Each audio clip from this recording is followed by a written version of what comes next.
Well, good afternoon. You're watching the Midday News on Rajya Sabha television, where we get you the biggest news that is developing at the top of one. I'm Ashwarya Kapoor. Let us start the news bulletin with the headlines. Commercial flight operations begin from naval base in Kochi following the deluge in Kerala.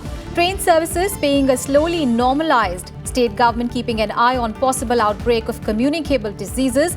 Union Minister highlights a need for technical workforce to help put life back to normal in the state. Heavy rains in Kodagu in Karnataka, 6 killed so far in landslides in the district, 3,500 rescued. Downpour in parts of Krishna district in Andhra Pradesh leads to flooding. 11th World Hindi Conference to conclude in Mauritius. Hindi scholars from India and Mauritius to be honoured. Hindi world and Indian culture was the theme of the three-day event. 16 ministers from Imran Khan's 21-member strong cabinet are sworn in.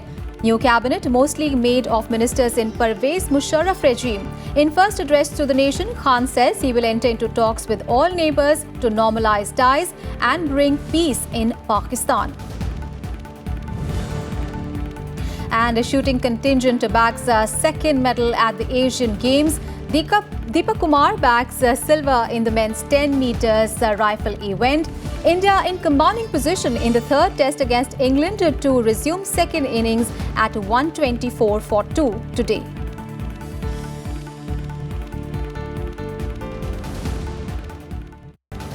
First up, let's bring you all the news on Kerala floods.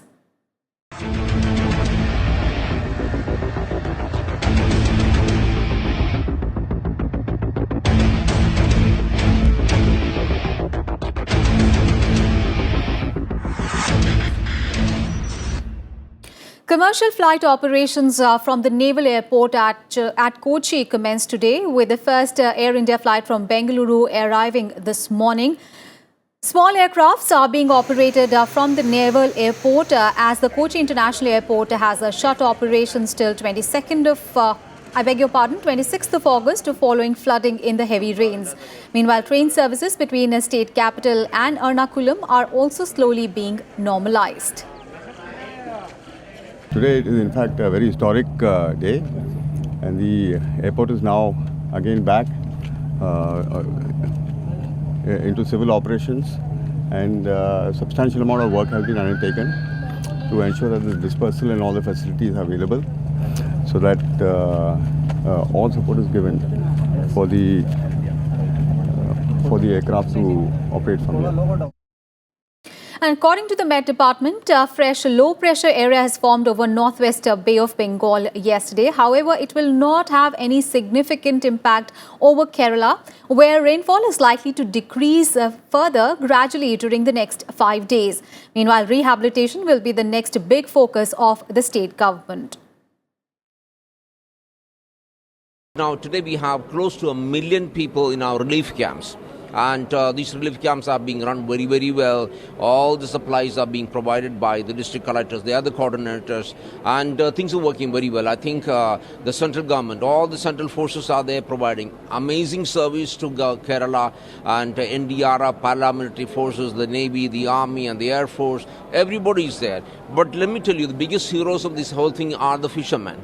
600 boats came manned with fishermen, and who are absolutely no livelihood at all, who are shattered by Oki, and they're all there rescuing people. They are the biggest heroes. And yesterday I was in Trivandrum to all the collection centers and also to all these camps in the collection centers. The way Kerala is responding, I mean, this is exactly what compassion is. I think you can define compassion by the way Kerala has responded. And I would like to really place on record all the people around this country and across the world who have extended assistance. I know so many chief ministers, state governments have extended assistance to Kerala. Thank you very much, all the states, all the chief ministers, for all this great initiative. And thank you all the people across India who got together to raise funds, to send things to Kerala. I think this is what exactly Indian spirit is, that we are one, India is one. Thank you very much. But we need huge amount of people now. When the water level goes down, there is no electricity in any of those homes. The plumbing would be gone. the carpentry, all the houses, doors and windows, everything is gone. So we need actually hundreds of thousands of electricians, carpenters, plumbers to come to rush to Kerala. I mean, this is exactly what we require. I mean, we don't necessarily need clothes or food. I mean, all this food is being made available by the government of India in plenty. So that's really is not a problem. I think what we need is people with technical capabilities to rush to Kerala, and these are the people whom we require to put life back into Kerala. And the death toll in the Kerala floods in the last 10 days alone has mounted to 210. Rescue and relief operations are continuing on a war footing by the Army, Air Force, Navy, NDRF, CAPF and several local volunteers as well. The overall death figure since 29th of May, since the monsoons began, have reached 400 in the state. Over 7 lakh people have been displaced in the rains. Standing crops in thousands of hectares have been destroyed, and the rains have broken the back of Kerala's infrastructure. And with the flood waters receding at many places, a keen eye is being kept on possible outbreak of communicable diseases. Chief Minister Pinarayi Vijayan said that 6 health officers will be deployed in each panchayat to ensure no outbreak occurs. People in overflowing relief camps are also slowly returning to their homes as a massive clean-up work needs to be done. Meanwhile, rail traffic continued to be disrupted in several parts of the state, with railways cancelling at least 18 trains, and efforts are on to restore power and water supply in the areas where power systems have been completely destroyed. വെള്ളം കയറി മൊത്തം നശിച്ചെനി ഒന്നുമില്ല. കുഞ്ഞുകുട്ടികൾ മുഴുവൻ എവിടേക്കാന്ന് പോലും അറിയത്തില്ല. എല്ലാവരും ഓരോരുത്തരുടെ അഭയം പ്രാപിച്ച് എല്ലാം ഇങ്ങനെ കഴിഞ്ഞുകൊണ്ടിരിക്കുക. പക്ഷേ ഈ കിട്ടുന്ന ആഹാരങ്ങൾ കൊണ്ട് കഴിയുന്നു. Then no, my house, even not any single paper also my house. I have to see my mother. My mother is mental depression. पानी उड़ गया, घर मकान सारा चला गया, कपड़ा सारा चला गया, खान पान कुछ भी नहीं है. घर की सारा सामान हमारा घर की आधार मतलब हमारा घर की सारी हमारा जिंदगी के सारे चीज़ खत्म हो गया. 430 camps all over Kerala. Right now, as you can see, we are going with medical supplies to some 6 or 7 camps located in Kottayam, where people evacuated from Alapi and some parts of Changanur station. For this cause, we all decided to come together and help our brothers and sisters in need for the calamity that is happening in Kerala. So whatever little bit that we can do, we've tried our level best. चालू किया है जिसके through उनके तक हम ये सारे सामान पहुंचा पाए, जैसे पहनने के कपड़े हैं, रहने के लिए, खाने के लिए बर्तन है और काफ़ी सारी चीज़ें हैं, तो हम उनको दे पाए. इसके लिए हमने ये प्रस्थान चालू किया है. Meanwhile, Vice President Venkaiah Naidu also reviewed the situation in Kerala today. Naidu held a meeting with the Deputy Chairman of Rajya Sabha Harivansh and other senior officials of the Upper House and officials of the Vice President Secretariat. The Vice President Secretariat has also decided to donate a month's salary for relief measures in Kerala.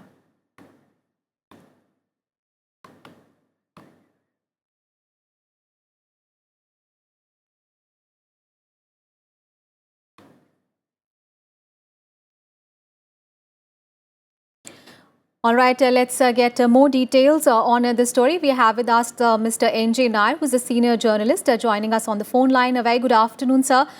Sir, Weather Office has said that heavy rains is likely to subside in the state. That will, of course, help to pace up relief operations in the state.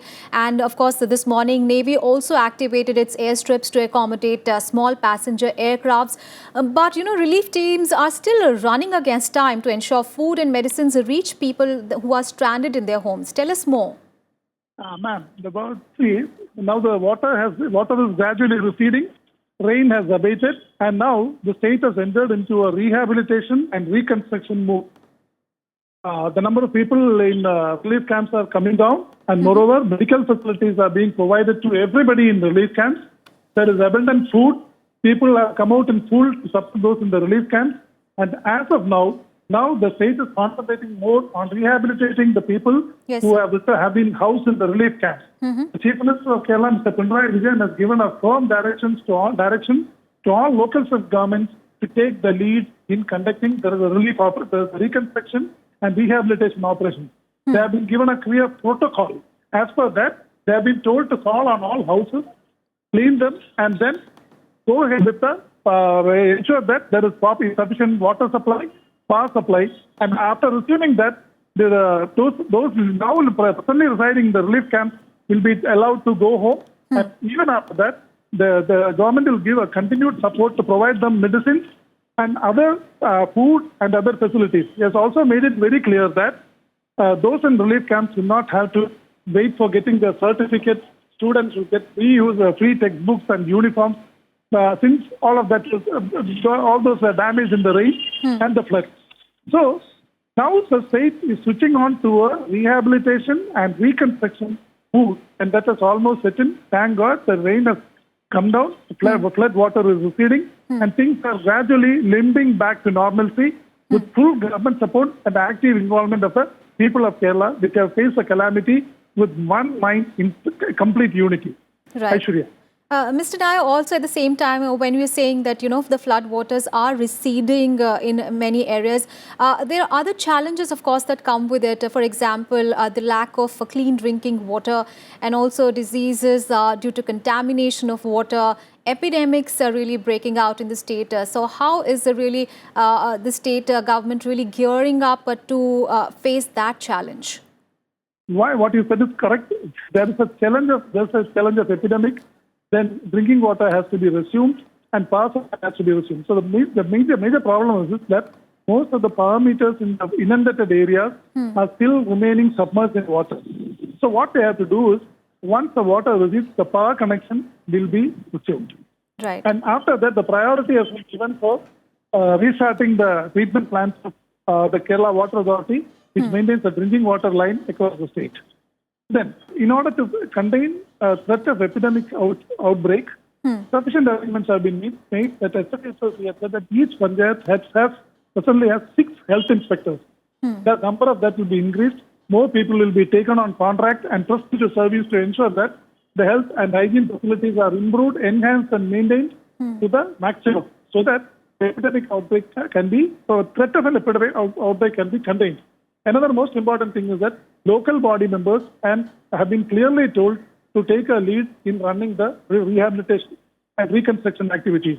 So they will first visit all the houses, all buildings, clean them up, ensure that there is sufficient water and electricity, and then only those in the relief camps will be brought there. And after that, they will be given a continued medical support too. Aishwarya. Right. Thank you so much, sir, for joining us this afternoon and giving us updates on the situation in the ground in Kerala, where, of course, there's been some relief because it has not been raining in many areas since morning. Water levels are receding, but the bigger concern, of course, now is on lack of clean drinking water and diseases in the state.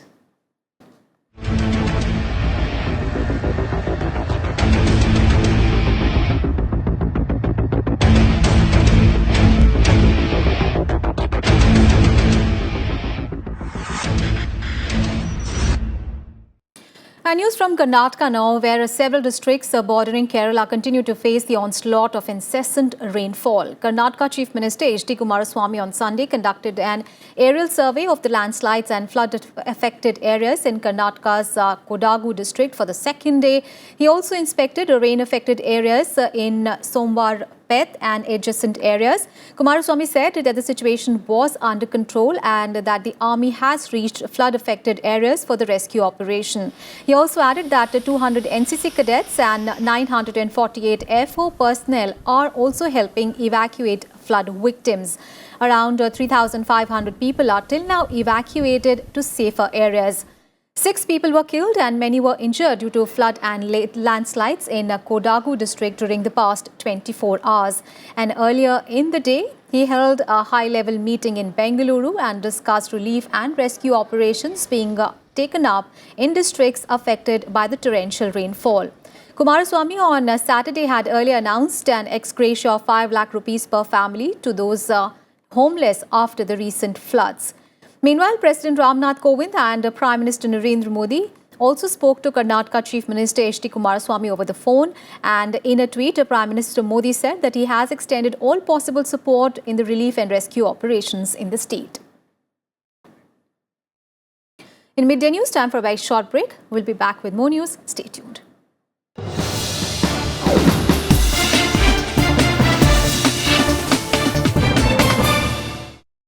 Welcome back after the break.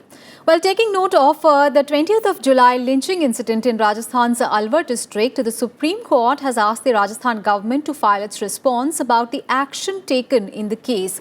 A bench headed by Chief Justice Deepak Mishra asked the Rajasthan government to file an affidavit giving details of the action taken in the lynching case. The bench was hearing a contempt plea filed by Tushar Gandhi and Congress leader Tehseen Poonewala, seeking contempt action against the Rajasthan government in the mob lynching case at Alwar. Remember, 28-year-old Raqba Khan was allegedly beaten by cow vigilantes in Alwar last month when he was leading 2 cows from a village to his home to Haryana. And the ashes of former Prime Minister Atal Bihari Vajpayee were immersed in the river Ganga in Haridwar on Sunday in a ceremony that was attended by Chief Ministers of Uttar Pradesh and Uttarakhand, Home Minister Rajnath Singh and BJP Chief Amit Shah. The BJP had said that Vajpayee's ashes will be immersed in rivers across the country to respect his grand stature. Rajasthan, Jharkhand and Uttar Pradesh have announced that Atal Bihari Vajpayee's ashes will be immersed in all the major rivers in the states. The BJP will also hold an all-party condolence meeting today for the former Prime Minister who passed away last week.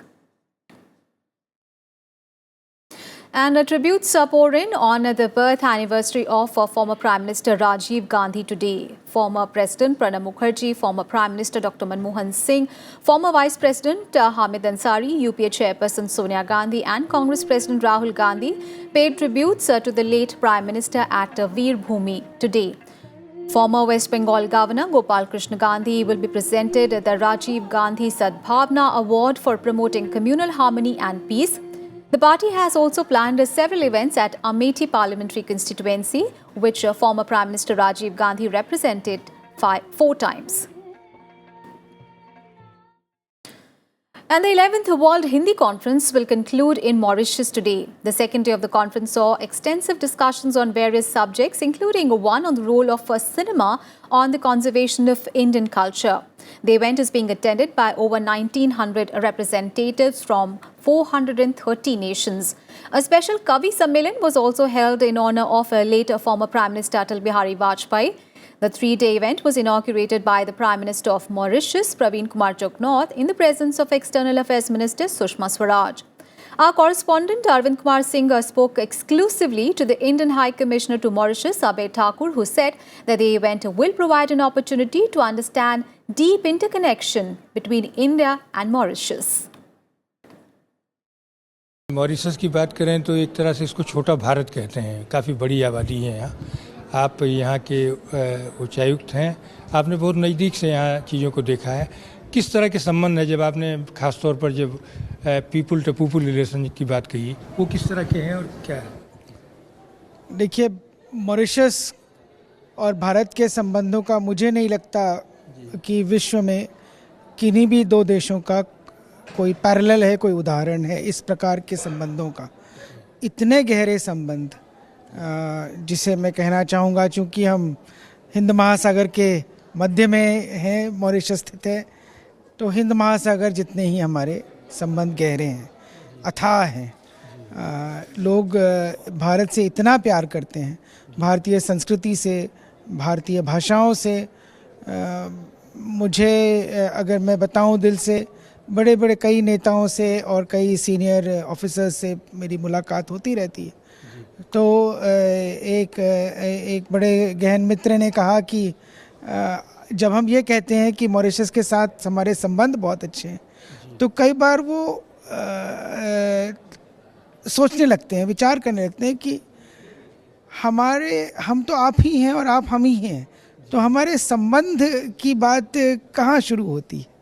इतनी गहराई है संबंधों में कि Mauritius को ये लगता ही नहीं है और भारतीयों को भी ये लगता ही नहीं है कि हम किसी गैर से बात कर रहे हैं। भोजपुरी से लेके बहुत सारी ऐसी भाषाएं जो यहाँ बोली जाती हैं, जीवंत रखा है इन लोगों ने, और 4 जनरेशन से ज़्यादा हो गए हैं, इतने वर्ष हो गए। और क्या इसी में सर जोड़ता हूँ कि क्या भी सिंधु सचिवालय की जब स्थापना की बात आई तो भी मॉरिशस इसीलिए किया गया क्योंकि ये हमारे अपने ही बिल्कुल अपने जैसे हैं? क्या वजह है? महात्मा गांधी संस्थान में लगभग 40 साल से, कम से कम 30 वर्ष से अधिक ही BA, MA और यहाँ तक कि PhD की डिग्री भी भारतीय भाषाओं में दी जाती है, उसमें अनुसंधान के ऊपर दी जाती है। और ये भारतीय भाषाएं जो मुख्यतः मॉरिशस में बोली जाती हैं वो तो हिंदी तो है ही, इसके अलावा भोजपुरी, तमिल, तेलुगु और मराठी, तो ये 5 भाषाएं यहाँ पर जीवंत हैं। हाँ, इसमें कोई दो राय नहीं कि इस पर सदैव और सदा ही हमें और अधिक काम करते रहना है। इन भाषाओं को और आगे बढ़ाने के लिए इसमें और रिसोर्सेज की आवश्यकता है। हर वर्ष यहाँ पर विश्व हिंदी दिवस न केवल दूतावास के स्तर पर एक बहुत बड़े स्तर पर जनवरी में विश्व हिंदी सचिवालय द्वारा मनाया जाता है, जिसमें नए नए प्रकार के रिसर्च पेपर्स और नई कला हिंदी से जुड़ी हुई परफॉर्मेंसेस और सारी कलाएं दिखाई जाती हैं।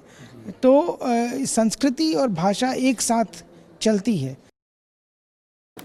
A top international focus, 16 ministers from Prime Minister of Pakistan, Imran Khan's 21-strong cabinet was sworn in today as the formation of Pakistan's federal government was completed after the general elections.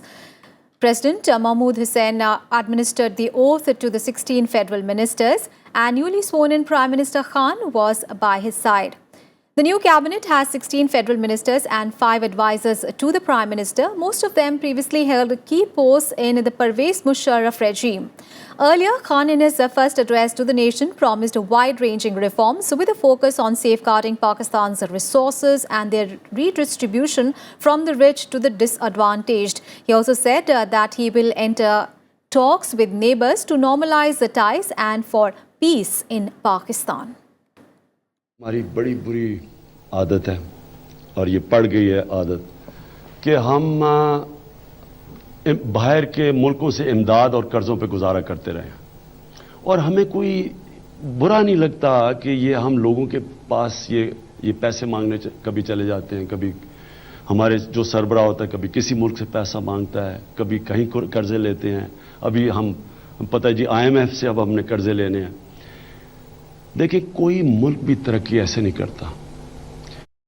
On to sports news now. Shooter Deepak Kumar today bagged a silver medal in the 18th Asian Games being held in Indonesia. This was India's second medal in shooting, and it now has 1 gold, 1 silver and 1 bronze medal. Deepak claimed the silver in the men's 10 meters air rifle event with a score of 247.7 points. And in the women's trap, Shreyasi Singh and Seema Tomar are taking part in the qualifications, while Manavjeet Singh Sandhu and Lakshya are set to figure in the men's trap. Earlier, Bajrang Punia gave India its first gold of the games yesterday in the 65 kg division. Meanwhile, in badminton, the Indian women's team, spearheaded by PV Sindhu, is now taking on Japan in the quarterfinals. The tie is currently level at 1-1. And with 1 gold, 1 silver and 1 bronze, India is currently at the 8th position in the medals tally. China is at the top with Japan 2nd and South Korea 3rd. And on to cricket, India were 124 for 2 in the second innings against England at Stumps on the second day of the third cricket test at Nottingham today. India moved in a commanding position, taking an overall lead of 292 runs over England with 8 wickets in hand. At the close of the play, Cheteshwar Pujara was batting on 33, while skipper Virat Kohli was unbeaten on 8.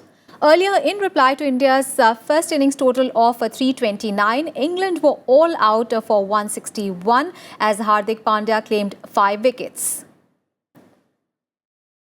And that's it in this edition of Midday News. Thanks for watching.